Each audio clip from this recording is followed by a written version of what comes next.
today we have this phone. This phone is beautiful. It's so amazing.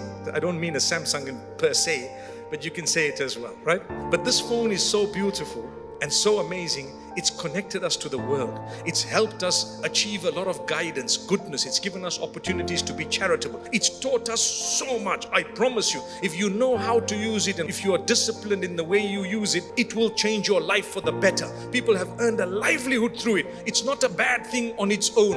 It's how you use it. But the same phone has in it a lot of harm if you abuse the phone. Why? Because you see something negative and we are now accustomed to not watching a video. We just see the first 2 seconds and we make our minds. We see a caption and we've made our minds. And what do? We immediately forward, comment, say something, and we send it to the whole world, retweet, repost. You don't realize that just could be your downfall on the day of judgment, because you're gonna die. That's gonna remain. It's gonna keep beaming across. And who would have lost? You and I. Why the need to do that? If the hadith says, "Man kana yu'minu billahi wal yawmil akhir falyaqul khayran aw liyasmut."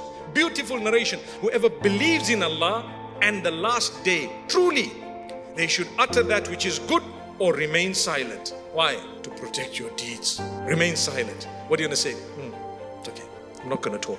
I don't want to say anything, because you know what? I don't want to say something. My deeds are at stake here. I made the tahajjud, I struggled, I got up, I cried to Allah. Why should that go to Fatima next door? Because normally people associate gossip with females, but I've seen men overtake the women far by far in gossip to the degree that wallahi unsuspecting, and the tables have turned.